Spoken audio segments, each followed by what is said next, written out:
বাঁকুড়ার ফুটপাত দখলমুক্ত করতে পুলিশ ও প্রশাসনকে সঙ্গে নিয়ে পথে নামল বাঁকুড়া পুরসভা। শহরের ফুটপাত দখল করে ব্যবসা চালানো ব্যবসায়ীদের দেওয়া 3 দিনের সময়সীমা শেষ হতেই আজ পথে নামল বাঁকুড়া পুরসভা।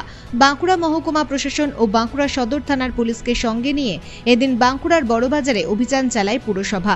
ফুটপাতের উপর বেশ কিছু অস্থায়ী নির্মাণ ভেঙে ফেলার পাশাপাশি অন্যান্যদের দ্রুত ফুটপাত ছেড়ে দেওয়ার আবেদন জানানো হয় পুরসভার তরফে। মুখ্যমন্ত্রীর নির্দেশের পরপরই বাঁকুড়া পুরসভার তরফে বাঁকুড়া শহরে মাইক প্রচার চালিয়ে ফুটপাত খালি করার আবেদন জানানো হয়। গত 29 জুন মাইক প্রচার চালিয়ে ফুটপাতের বেআইনি দখলদারদের দোকান ও অস্থায়ী কাঠামো সরিয়ে নেওয়ার জন্য 3 দিনের সময়সীমা বেঁধে দেয় পুরসভা। গতকাল সেই সময়সীমা পেরিয়ে গেলেও শহরের অধিকাংশ রাস্তা জুড়ে এখনও বসে রয়েছেন ব্যবসায়ীরা। স্বাভাবিকভাবেই আজ পুরসভা স্থানীয় মহকুমা ও পুলিশ ও প্রশাসনকে সঙ্গে নিয়ে বাঁকুড়ার বড়বাজার এলাকায় অভিযান চালায়। অভিযানে নেতৃত্ব দেন খোদ বাঁকুড়ার পুরপ্রধান অলকা সেন মজুমদার। বড়বাজার এলাকায় থাকা বেশ কয়েকটি দোকানের অস্থায়ী অংশ খুলে দেয় পুরসভা। দ্রুত বেআইনিভাবে দখল করে রাখা ফুটপাত দখলমুক্ত না করা হলে আগামী দিনে আরো বৃহত্তর পদক্ষেপের হুঁশিয়ারি দিয়েছে বাঁকুড়া পুরসভা। আমি বলছি ওই মাচানতলায় যে সেটগুলো হয়েছে না, ওখানে যদি ওগুলো তুলে পর যদি ওখানে পার্কিং করা হয় আর কি, তাহলে বাজারে মানুষের সুবিধা হবে আর কি। পার্কিং করলে ওখানে আপনার ওই মোটর সাইকেল রেখে পর বাজারে আসবে আর কি। পার্কিং জোন করা হয়েছিল, সেখানে সবজি ব্যবসা হচ্ছে। সেটা প্রশাসনের ব্যাপার, প্রশাসন কি করবে না করবে। আচ্ছা, আপনাদেরকে তো অনেকবার উচ্ছেদ করেছে, তারপর আপনারা বসে আছেন কেন? এটা তাহলে এগুলো তো মানে নিজেদের ব্যাপার আছে না, ওরা নিজেরা যদি ঠিকঠাক করে আর কি, তাহলে তো রাস্তা চওড়া হবে। এটা ভোট ব্যাংকের ব্যাপার আছে? না না না, এটা রাজনীতির কোনো ব্যাপার নয়। তাহলে কেন রাস্তা করে দেওয়ার পর ফুটপাত করে দিয়েছে, তারপর ফুটপাতের দোকান বসে আছে? তাহলে কার সহযোগিতা মনে করছে?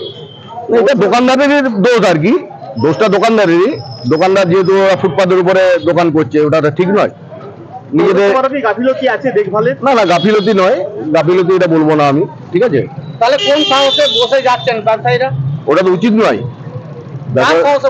উচিত নয় ওটা, ওটা নিজেরাই করছে, মনের মতন করে করছে আর কি, উচিত আমরা কিছু না। দেখেছি পুলিশ প্রশাসন সন্দেহ হলে টহলদারি দেয়, তারপরে তারা না দেখে চলে যায়। তাহলে সেক্ষেত্রে দেখুন, এটা নিজেদের ব্যাপার আছে সবকিছু, তাই না? দোকানদারদের ব্যাপার আছে। দোকানদাররা যদি বলে আমরা চওড়া রাস্তা রাখবো, তাহলে চওড়া রাস্তা থাকবে। আর যদি বলে যে হ্যাঁ সহযোগিতা না হলে তো অসুবিধা আছে না। আপনার নাম? আমার নাম সম্রাট দাস মতো। আমরা মাইকের মাধ্যমে প্রচার করেছি, তবুও আমরা মানুষের কাছে আমরা আবেদন নিয়ে এসেছি। আমি আছি, ভাইস চেয়ারম্যান আছে, আইসি সাহেব আছে, আমাদের জেলা প্রশাসনের পক্ষ থেকে আধিকারিক বৃন্দ রয়েছে, আমার সিআইসি রয়েছে, সবাই মিলে আমরা মানুষের কাছে আবার আবেদন করতে এসেছি যে ফুটপাথটা যেটা রয়েছে সেটা খালি করে দেওয়ার জন্য, সেটা সাধারণ মানুষের চলাফেরা করার জন্য ফুটপাথটা আমরা খালি করতে বলছি।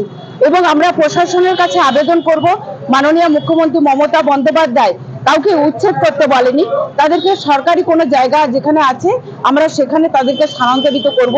কারণ সেই হকারি করে তারা তার পরিবারটাকে নির্বাহ করে, তার জীবন জীবিকা সেই হকারের যে বিক্রি হয় সেই বিক্রি করে তার পরিবারটাকে চালায়।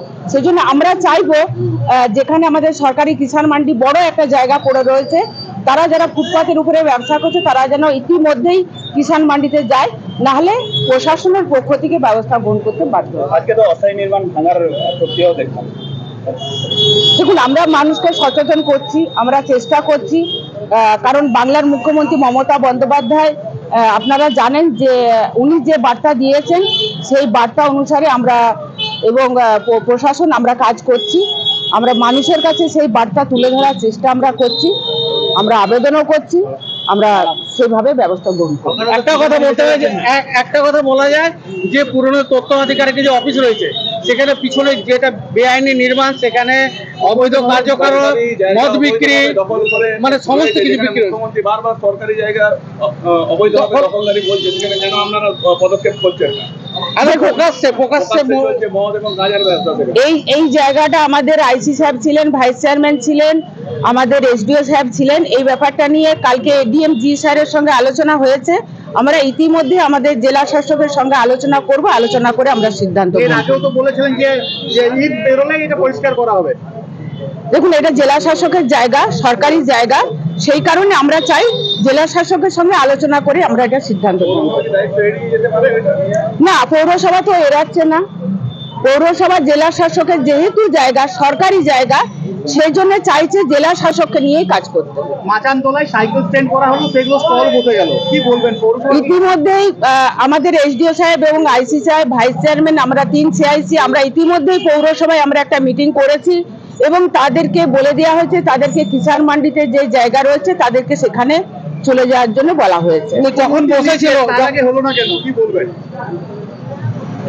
এই তো বহু দিন ধরে তারা দখল করে আছে সাইকেল স্ট্যান্ড, সেখানে তাহলে কি পৌরসভার কোথাও ভোট ব্যাংক আছে, কি মনে করছেন?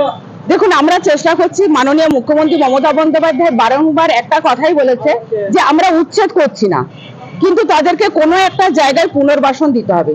সেই দিকে লক্ষ্য রেখেই কিন্তু মমতা বন্দ্যোপাধ্যায়ের যে বার্তা, সেই বার্তাকে লক্ষ্য রেখেই বাঁকুড়া পৌরসভা এবং জেলা প্রশাসন সেদিকে এগোচ্ছে। সরকারি টাকায় সেই মোটরসাইকেল স্ট্যান্ড তৈরি করা হয়েছে, সেখান থেকে পৌরসভার একটা আয় হতো। আমরা দেখছি, আমরাও রয়েছি, প্রশাসনও রয়েছে, এই বিষয়ে আমরা আলোচনা করব।